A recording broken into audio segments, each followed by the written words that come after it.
प्रमुख उद्देश्य है रोहिणी आयोग की सिफारिशों को प्रकाशित करना और उसे लागू करना तथा उत्तर प्रदेश में राघवेंद्र सिंह की अध्यक्षता में सामाजिक न्याय समिति की जो रिपोर्ट लंबित है उसको भी प्रकाशित करवाना और लागू करवाना, यही मुख्य उद्देश्य है इसका।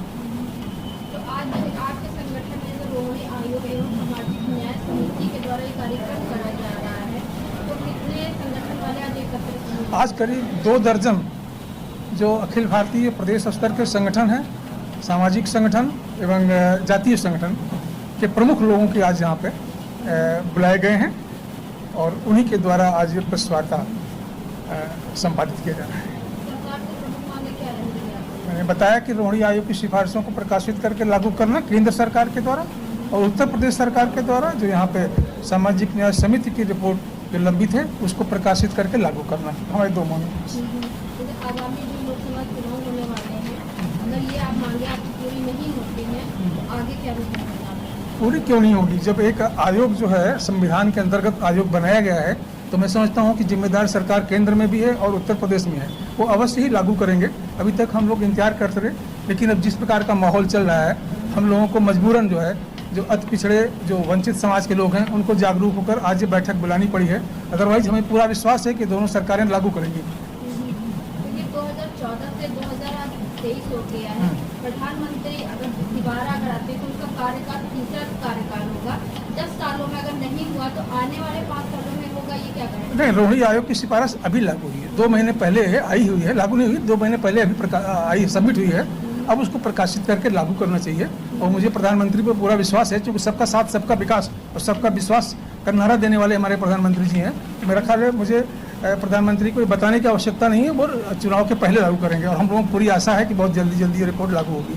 ऐसी आशा लेके हम लोग यहाँ बैठे हुए हैं। पाल साहब और उनकी टीम के जो लोग हैं और जो लोग सामाजिक न्याय के बारे में पहले से 10 साल से काम कर रहे हैं, वो सब स्टेज पर भी हैं और ऑडियंस में भी हैं। इन्होंने इस वजह से प्रेस कॉन्फ्रेंस रखी है ताकि जनता तक ये बात पहुंचाई जा सके कि शैक्षिक संस्थानों में और आर्थिक संस्थानों में जितनी नुमाइंदगी अति पिछड़े तबके के एक्सट्रीमली बैकवर्ड क्लासेस की होनी चाहिए वो नहीं हुई है।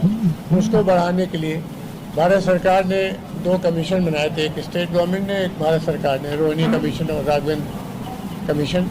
उसकी रिपोर्टें तैयार हो गई हैं, गवर्नमेंट को पेश की जा चुकी है, लेकिन अभी रिलीज़ नहीं हुई। तो हम लोग यहाँ पर ये मांग कर रहे हैं कि उन रिपोर्टों को रिलीज़ किया जाए। अब मैं ज़ाती तौर पे अभी इस पोजीशन में नहीं हूँ कहने के लिए कि उन रिकमेंडेशन को लागू करना चाहिए नहीं करना चाहिए या संशोधन, क्योंकि रिपोर्ट मैंने देखी नहीं। मेरा ख्याल हमारे किसी कलीग ने भी रिपोर्ट नहीं देखी है, लेकिन ऐसा इनफॉर्मली जो परिचर्चा पब्लिक में है, पब्लिक में, वो ये है कि उन्होंने मोटे मोटे तरीके से ओबीसी के 3 कैटेगराइजेशन सब क्लासिफिकेशन किए हैं, जिसमें जो ज़्यादा एडवांस कम्युनिटीज़ हैं उनको एक कैटेगरी में रखा है, बैकवर्ड कम्युनिटी में, पिछड़े तबके में, जो उनसे भी ज़्यादा पिछड़े हैं उनको मोर बैकवर्ड कैटेगरी में रखा है और जो सबसे ज़्यादा पिछड़े हैं वो मोस्ट बैकवर्ड में। और 27% के रिजर्वेशन को वो 3 हिस्सों में बांटने की सिफारिश उन्होंने की। ये सब इनफॉर्मल है, हमने वो रिपोर्ट अभी देखी नहीं है, रिपोर्ट अभी पब्लिक लाइफ में आ रही, किसी ने नहीं देखी है। तो अभी तो हम यही एक सीमित डिमांड कर रहे हैं कि जो रिपोर्टें आ गई हैं उनको पब्लिक डोमेन में आए। दूसरी बात, इधर राहुल जी ने 3-4 डिमांड कर्नाटक के इलेक्शन से लेकर यहाँ तक उठाई है, पदयात्रा में भी बात। उन्होंने ये कहा है कि कास्ट सेंसस होना चाहिए। मैं इसका समर्थन करता हूँ। बिना कास्ट सेंसस के न रोहिणी कमीशन लागू हो पाएगा न कोई और कमीशन। जब तक हमें ये नहीं मालूम कि किस कम्युनिटी क्या आबादी है, आप उसको शेयर कैसे देंगे, कितना % देंगे, वो बहुत बुनियादी चीज़ है। दूसरा उन्होंने कहा कि 50% का जो कैप सुप्रीम कोर्ट के ऑर्डर की वजह से लगा, ये ख़त्म होना चाहिए। आबादी जब हमारी जो टाइम्स ऑफ इंडिया का सर्वे हुआ 2022 में, उसके हिसाब से हिंदुस्तान में टोटल आबादी ओबीसीज की, जिसमें मुसलमान पसमानदा कम्युनिटीज भी शामिल है, 60% है। अभी तक हम लोग 56% कहते थे, 60% टाइम्स ऑफ इंडिया फिगर है। और 19% शेड्यूल कास्ट की आबादी हो गई और 11% शेड्यूल ट्राइब की। अभी तक शेड्यूल कास्ट 15% माने जाते थे और शेड्यूल ट्राइब जो है 8%। तो 90% तो सब पसमानदा और पिछड़े तबके के लोग हैं। तो 90% जब आबादी है तो ये 50% का जो लगा रखा है लिमिटेशन कि 23% शेड्यूल कास्ट और 27% ओबीसी, ये 27% वाले को रिलैक्स करना चाहिए। हम इसका बहुत पुरजोर समर्थन करते हैं। राहुल जी ने एक और बड़ी बात कही है, उन्होंने कहा जिसकी जितनी संख्या बारी उतनी उसकी हिस्सेदारी। ये बड़ा पुराना नारा है। इन्होंने अभी लोहिया जी की बात की। लोहिया जी का जो आइडिया था कि 60% मिले, वो 1931 की जो जनसंख्या थी उसको कैलकुलेट करके कि हवा में नहीं कह दिया था कि 60% मिल जाए। 1931 के जो सेंसस था उसके हिसाब से 52% हिंदुस्तान की आबादी 1931 में ओबीसी कैटेगरी थी, उसमें मुसलमान, सिख और हिंदू सब शामिल थे। अब 1931 से अगर 2.5% के भी आबादी का ग्रोथ रेट निकालें तो 60% से नीचे उनके ज़माने में हो ही नहीं सकती, तो इसलिए उन्होंने 60% कहा था। और अब जो आंकड़े आए हैं बिहार के वो तो बहुत साफ हो गए हैं कि 38% एक्सट्रीमली बैकवर्ड है, 27% ओबीसीज है जी, बिल्कुल। हाँ, ये तकरीबन 84.5% बिहार की आबादी बैकवर्ड, एक्सट्रीमली बैकवर्ड और पसमानदा कम्युनिटीज की, और अपर कास्ट सिर्फ 15.5% रह गया। तो 15.5% वालों को ज़्यादा अगर हिस्सा मिल गया उनकी पढ़ाई लिखाई की वजह से या इंटेलेक्चुअल कैपिटल की वजह से या पॉलिटिकल पावर की वजह से, तो जो लोग पिछड़ गए उनको मौका मिला। तपेंद्र कुशवाहा हूँ और आर.डी. पाल और उनके साथियों द्वारा आयोजित संयुक्त सामाजिक न्याय मंच का ये जो सामाजिक न्याय के लिए कार्यक्रम है इसमें उपस्थित हुआ हूँ। इनके समर्थन में भारतीय संविधान में 3 प्रकार के न्याय की बात कही गई है, सामाजिक, आर्थिक और राजनीतिक न्याय। और न्याय एक गतिशील धारणा है, सामाजिक न्याय की गतिशील धारणा है। गतिशील धारणा का ये अर्थ हुआ कि जो वंचित तबके के लोग हैं उनको लाभ पहुंचाने के लिए, सामाजिक, आर्थिक, राजनीतिक हर प्रकार का लाभ पहुंचाने के लिए समय समय पर नीतियां और कार्यक्रम बनने चाहिए। लेकिन ये दुर्भाग्य है कि इस देश में 27% आरक्षण लागू हो गया, इसी ढंग से एससी के लिए आरक्षण लागू हो गया, और उस वर्ग में तमाम ऐसी जातियां हैं जो सामाजिक रूप से, शैक्षणिक रूप से, ब्यूरोक्रेसी में कहीं नहीं है और हर ढंग से पिछड़ी हुई है। उनको न्याय अब तक नहीं मिल पाया। और जब भी न्याय की बात होती है तो कई प्रांतों में ये होता है कि जनगणना नहीं उपस्थित है, जनगणना नहीं है। तो अगर 1931 के जनगणना में 27% आरक्षण दिया जा सकता है तो 1931 की जनगणना के आधार पर विभाजन भी किया जा सकता है। ये तो उसको टालने की बात है कि जब तक जनगणना नहीं होगी हम नहीं देंगे। तो जब तक जनगणना नहीं होगी तो 27% आरक्षण भी नहीं लागू होना चाहिए, 21% भी आरक्षण नहीं लागू होना चाहिए, क्योंकि जनसंख्या तो निर्धारित ही नहीं है। तो ये व्यर्थ का एक बहस पैदा करके मुद्दे को भटकाने का काम किया जाता है। और जो भारतीय संविधान में सामाजिक न्याय की अवधारणा है कि अंतिम व्यक्ति तक, यानी व्यक्ति के साथ साथ अंतिम जो व्यक्ति का समूह है, समुदाय है, जो वंचित तबके के लोग हैं, वहाँ तक सारी सुविधाएं सामाजिक, आर्थिक, राजनीतिक न्याय की जानी चाहिए। अब जैसे नारा तो दे दिया जाता है कि जिसकी जितनी संख्या बारी उसकी उतनी भागीदारी। राजनीतिक दलों को संख्या तो पता है, 1931 की जनगणना से भी पता है, उनके आंतरिक स्रोत से और सर्वे से भी पता है। लेकिन आज तक क्या किसी राजनीतिक दल ने एमबीसी को उतना भागीदारी दी? 36% बिहार में अभी आया है। हम कहते हैं 36 नहीं, चलो पहले 32% थे। तो 32% आज जो दल जनगणना करके पूरे बिहार की आज सीना फुलाए टहल रहे हैं, क्या ये 32% मोस्ट एमबीसी को आरक्षण दे दिए? क्या आगे देने जा रहे हैं? तो ये एक लड़ाई है, ये एक संघर्ष है। और आज संयुक्त सामाजिक न्याय के मंच के तत्वावधान में सब लोग इकट्ठा हुए हैं। और जो केंद्र सरकार की रोहिणी आयोग की रिपोर्ट है, अभी जैसा कि सर बता रहे थे कि वो पब्लिक डोमेन में नहीं हुई है, प्रकाशित भी नहीं हुई है, तो केंद्र सरकार की भी मंशा होनी चाहिए कि अगर इनको न्याय दिलाना है तो अब समय कहाँ है? अब तो इलेक्शन नज़दीक आ गया, उसको प्रकाशित भी किया जाना चाहिए, उसको लागू भी किया जाना चाहिए। और ये जो लोग आज ये भी बात कर रहे हैं कि हम पहले जाति जनगणना कर लें तब विचार करेंगे, तो उनको पहले तमाम जगह उनकी सरकारें हैं, उनको एमबीसी के लिए 31 की जनगणना के आधार पर ही डिवीज़न कर दें तो बहुत अच्छा रहे। और मोटा मोटा रायहड़ी आयोग का जो रिपोर्ट लागू होना इसलिए भी आवश्यक है कि उससे एक राष्ट्रीय नीति बन जाएगी।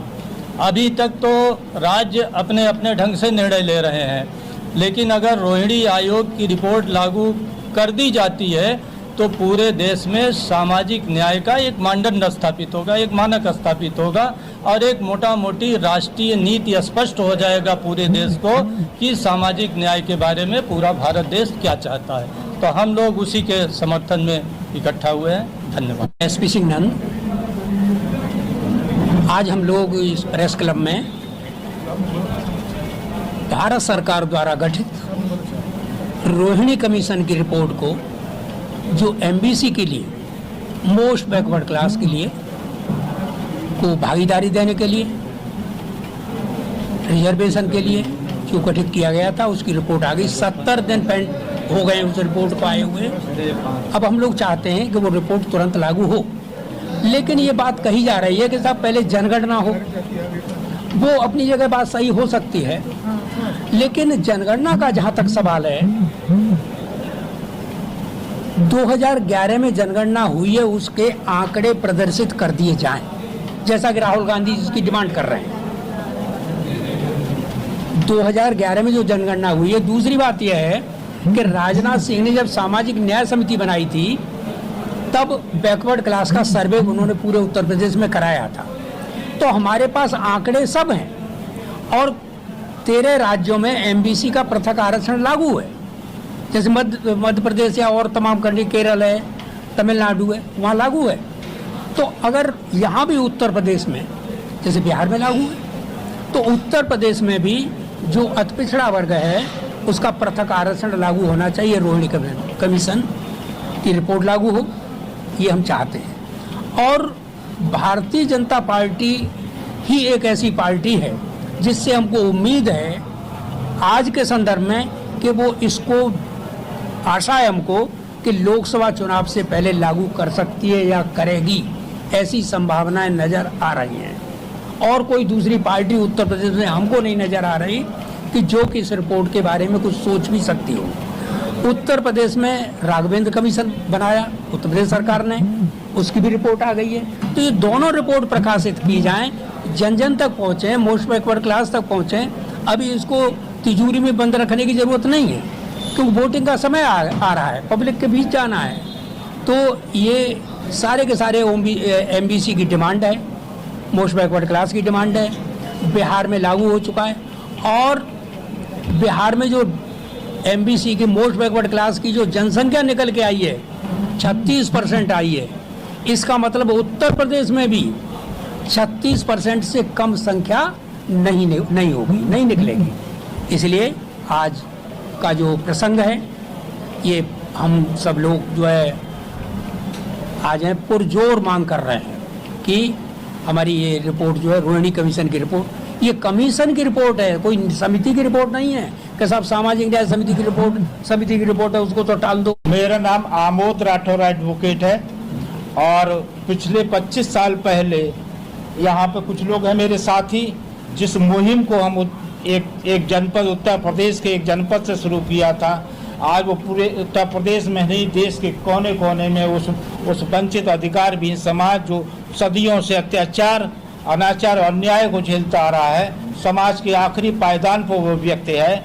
वो व्यक्ति अपने सम्मान और अधिकार की लड़ाई लड़ने के लिए, उसके हक और अधिकार को दिलाने के लिए विभिन्न जाति संगठन, विभिन्न समुदाय के लोग आज प्रदेश की राजधानी लखनऊ में एकत्रित हुए हैं। मैं आप बताना चाहता हूं कि रोहिणी आयोग हो या ऐसे और भी कई आयोग हों, जरूरी नहीं कि आयोग की रिपोर्ट को हम तत्काल लागू करें। अगर हमारे अंदर उनको सम्मान अधिकार देने की बात है, आयोग एक तरफ रखा रह जाएगा, प्रकाशित हो या ना हो। यदि अधिकार और सम्मान देने की बात आएगी तो तत्काल रूप से इसको लागू करना चाहिए। आयोग की बात को मानने के लिए सरकार बाध्य नहीं है। आयोग अलग बना रहेगा, लेकिन यदि सरकार की मंशा है, यदि हमारे अंदर ताकत है, हमारे अंदर संगठन है और समाज के उपेक्षित और वंचित अधिकार को सम्मान दिलाने के लिए हम लोग कृत संकल्पित हैं और सामाजिक रूप से संगठित हैं। पूरे प्रदेश के लोग, विभिन्न जाति संगठनों को लोग उनके हक और अधिकार दिलाने के लिए जिनको वास्तव में मिलना चाहिए था। सबका साथ और सबका विश्वास की सार्थकता को सिद्ध करने के लिए आवश्यक है कि हम आयोग की किसी रिपोर्ट के पीछे नहीं पड़ेंगे, हम पढ़ेंगे उनको हक और अधिकार सम्मान दिलाने के लिए जो वास्तव में वंचित है। जरूरी नहीं है कि आयोग की रिपोर्ट आयोग बनाया जाए, जरूरी नहीं है कि हम किसी समिति की रिपोर्ट को संशोधित करने के लिए सिफारिश करें। अगर सरकार की मंशा है कि नोट आज से बंद होगा तो आज से ही बंद होगा, वित्त आयोग की रिपोर्ट सिफारिश करने की बाध्यता नहीं होती उसमें। इसी तरह से अगर चुनाव हो या ना हो, सरकार के पास हम जाए न जाए, लेकिन हमारे अंदर इतनी ताकत होनी चाहिए, हमारे संगठन में इतनी ताकत होनी चाहिए, हमारी आवाज में इतनी बुलंदी होनी चाहिए कि हमारा मीडिया हमारी आवाज को देश के कोने कोने में उन लोगों को सोचने के लिए बात कर दे जिनका नारा है सबका साथ और सबका विश्वास।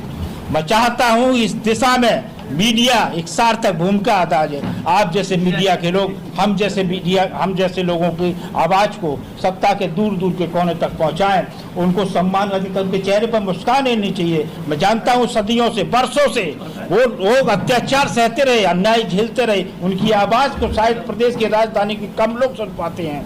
उन लोगों को सम्मान अधिकार दिलाने के लिए क्या मैं किसी आयोग और किसी समिति की रिपोर्ट के पीछे पड़ूंगा? नहीं, सरकार की मंशा होगी, सरकार बिना आयोग, बिना समिति की रिपोर्ट के तत्काल रूप से लागू करने के लिए बाध्य हो। सरकार को हमारी आवाज सुनाई पड़े, सरकार को तक मेरी आवाज जाए मीडिया के माध्यम से। चुनाव से पहले बिल्कुल लागू करने के लिए सरकार तक ये सोचने के लिए बाध्य होगी। सरकार चाहेगी तो ये हमारे उस व्यक्ति के आखिरी, समाज के आखिरी पायदान तक हमारी उसको चेहरे पर मुस्कान लाने के लिए बाध्य होगी। मैं चाहता हूं कि इस दिशा में एक सार्थक पहल हो। प्रदेश के जो लोग भी हमारे साथ नहीं, आज किसी वजह से नहीं आ पाए, वो भी आए, विभिन्न संगठनों के लोग आए, हम लोग एक आवाज एक स्वर से उन लोगों को अधिकार दिलाने में अपनी सार्थक भूमिका अदा कर सकें। मैं श्रीकांत साहू, अध्यक्ष अति पिछड़ा समाज महासभा। आज मैं इस संयुक्त प्रेस कॉन्फ्रेंस के माध्यम से कहना चाहता हूं, जो लोग आयोग की बात करते हैं, मैं जनसंख्या बात करते हैं, EWS में कौन आयोग था? EWS लागू किया गया 3 दिन में, 72 घंटे में लागू किया गया देश में, और उसमें कोई आयोग रिपोर्ट नहीं थी, कोई ही कमेटी रिपोर्ट नहीं थी। गवर्नमेंट लागू कर दी, जबकि एक नॉन ऑफिशियल सर्वे था कि 6% जनरल में 6% लोग गरीब है और 10% दे दिया गया आरक्षण उनको। और आप जो कह रही हैं कि नहीं करेगा, तो वो हम लोग प्लानिंग कर रहे हैं, ऐसी प्लानिंग कर रहे हैं। जो गोरखपुर 2018 में हुआ था चुनाव, और उसमें भाजपा हारी थी, आदित्यनाथ जहाँ के रहने वाले हैं वहाँ हारी थी, वही हालत होगी पूरे देश में। और ये जो सुबुगाहट अंदर है वो अभी नहीं मालूम होगा, कुछ अपने आप मालूम हो जाएगा 2024 के चुनाव के बाद।